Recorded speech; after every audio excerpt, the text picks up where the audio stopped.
Welcome to Architrave Gaming. I'm the Archmaster. So, you've come to hear about the Third Age, known as the High Age. Yes, the Third Age of the First World, in vitro, when things were still but a dream. Yes. So, the first era of the First Age is called the Era of Dragons. This is because this is when dragons in their true and proper form were first introduced. They first emerged. They were first made. I actually don't have a lot of information about the first era of dragons. I'm not even sure if it's called the Era of Dragons.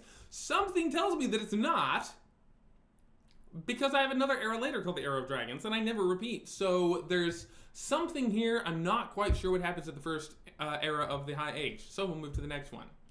I know that's just so thrilling, isn't it? Yeah, well, it's still a work in progress. So, the next one is the Era of Waking. Actually, this whole bloody age, the High Age, is not fully precisely... Technically, the next one. Okay, scratch that. All four ages of the first world are not perfectly precisely known. But by me.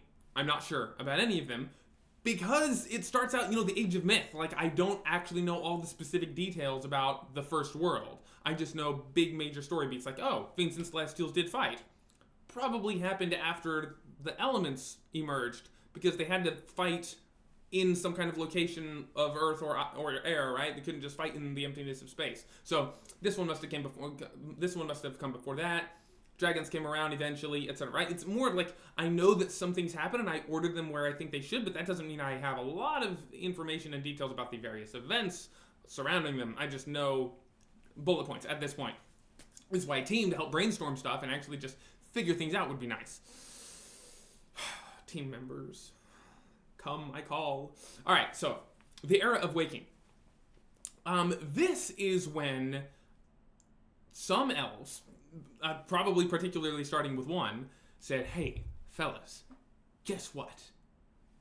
I'm not going to tell you. And then he went off on his own, and he figured out a way to take anything they have their elements and their ideals and all this stuff, and he figured out a way to fundamentally alter its substance so that it took something more like a permanent form. Because, everything at this point is still so close to Ethereum, anything can change at any moment into anything else. Like an ideal, or even the starlight in you, or an element, or anything is still like, yeah, this gray Ethereum was shown, the star shone onto it, and it turned into a rock, turned into the element of Earth, but it's still like one tick away. It didn't move far away from Ethereum. It's just barely not Ethereum anymore. It's just barely rock, right? All it takes is a whisper, and you can turn that thing back into Ethereum, and then turn it into anything else, right? That's what they were experimenting with in the era of intermingling with the whole narrative. Is that like, I can just tell the rock to be something else, and it will be, right? And if you tell it to take one step into like a neighboring thing, then it can do that easily. If you tell it to take 2, 3, 5, 10 steps, right? Then that's harder, right? It takes more narrative. But they figured out that they can move stuff around with narrative. And so here in the Era of Waking, they figure out how to make something permanent, how to essentially make it not ethereal anymore, how to take it so far away from the ever-changeableness and the potential of Ethereum, because Ethereum is just all potential, just like in a form. It's like, this could be anything. And so they figured out how to take it away from Ethereum and to just make it whatever form it's supposed to be, make it permanent. And they call that waking up. They're like, I woke up this thing, right? So they create something called like wake stone, or wake dust, or wake liquid, right? Like, you have the 4 different elements. There's like a rock and a liquid and like a gas or air and then some kind of energy. So there are probably like 4 different versions of this wake stone or waking substance. But anyway, they find out how to wake things up and how to like use the substance thing and like touch it to something, and boom, it's permanent now. They wake it up. And then they figure out, and that was probably done because there were various, conflicts. I don't want to say wars, because I don't want everything to be constant wars all the time, but there were various conflicts and contrasts. But think more like a bunch of haughty, high elven aristocrat courts before anything was really actually refined enough to be called an aristocratic court. Stuff like that, where it's like, a Game of Thrones type of thing. I'm against you for this very niche reason. Stuff like that. And so they didn't want all their own people and their own men and even their own mind and their own castles, if they had them, just changed by the narrative of another. They're like, I need a way to permanently be who I am, for my men to permanently be loyal, and for my castle to actually be a castle and not just raw Ethereum because this guy said it was, and then fire because this guy said it was, and I get burned out, right? I have to find a way to make things permanent. That's probably why they came up with this whole waking stuff. And I don't remember exactly how they did it. I might not have ever even come up with it in the first place. I don't know. There are a lot of words to go through, and I don't remember all of it. So then the next thing happened. The next era in the High Age, the third age of the First World, the next era is the era of blood. This was so cool! They figure out, okay, this is where they make material.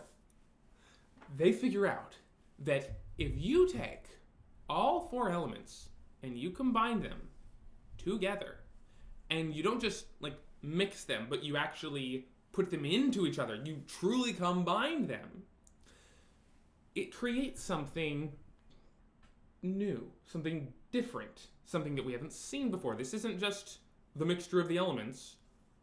This is a new substance. What they create is blood. When you take all 4 elements and put them together, you make blood. And blood is material. It is prima materia. It is the very first matter that was ever made, the very first material that was ever made. Because until now, we've had elements and ideals. And when you put all 4 elements together, you have blood. Blood itself can take 4 different forms, different substances, essentially. 4 pillars again. 1 is like water, it's liquid blood. 1 is hard like earth, it is bones. 1 is what's the bloody thing? Muscles. It's your power. It's what lets you move. It's what lets you do things. It's red, like fire, like power. Your muscles. And then the other form is everything else. The stuff that lets you live. It is all of your organs.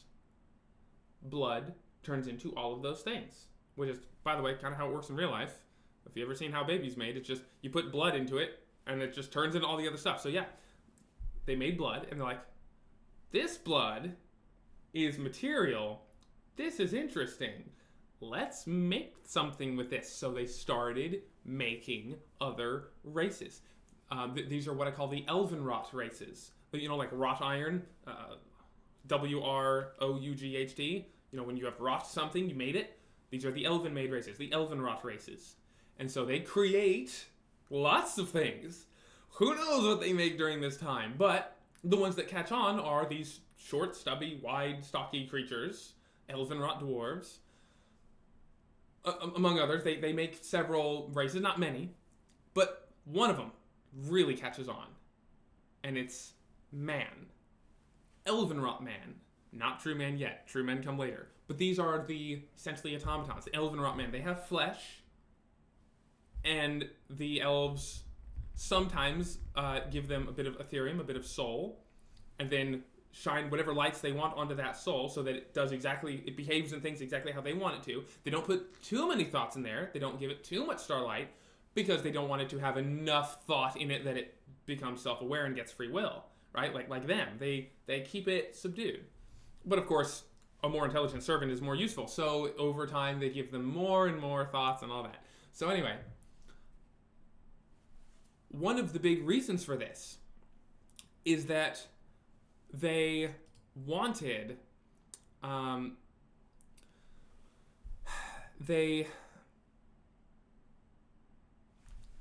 should mention something else. So, actually, this is really interesting. This is something that I don't think I've perfectly thought about before.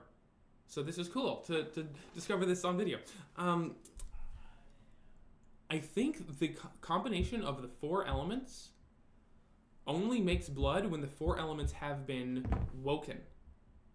I think previously you combine the 4 elements and it's just Okay, it's a mixture. I think you had to wake it first, or like combine the four elements and then wake it, and then it turns to blood, something like that. So blood itself, and therefore all the flesh that comes from flesh and blood, are naturally um, woken things.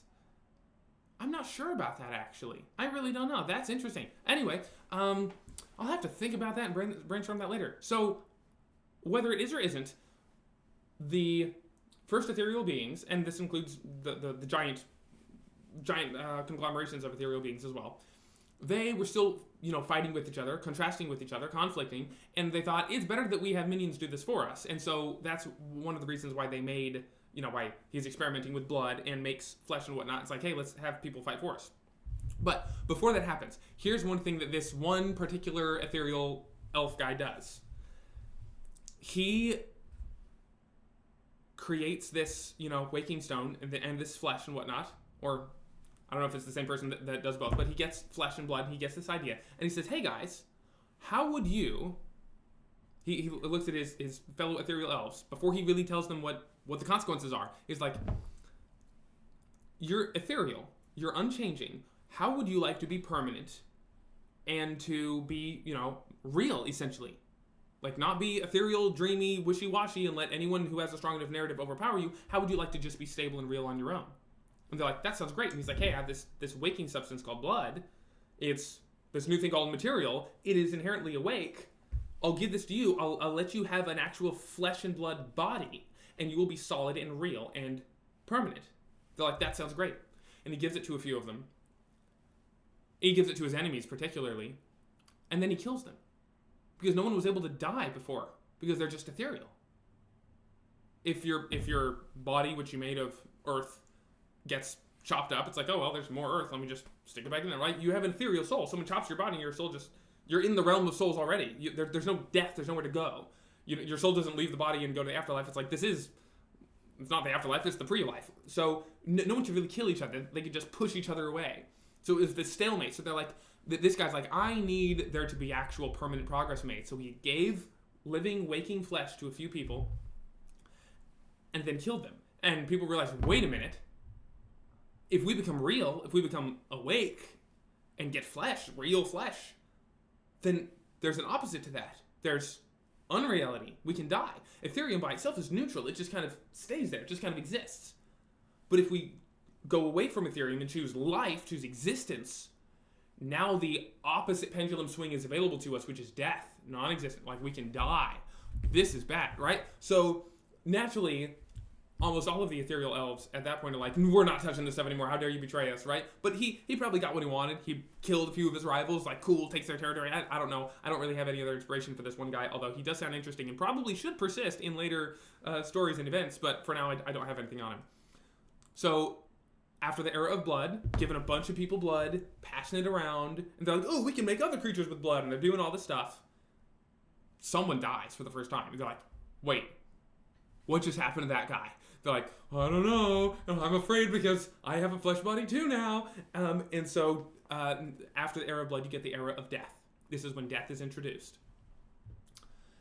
And then there are a few ethereal elves who decide, we want men, and maybe dwarves and a few other races, but we generally want these lesser elven rot races. Well, we want them to kind of fight our wars for us and to do our dirty work and like blah blah blah, do all the things for us, serve us. And so when men really prove themselves valuable to these elves, and they're like, I don't want to lose them, they, having experimented previously with dream and Ethereum and narrative, they take special Ethereum from the core of the world.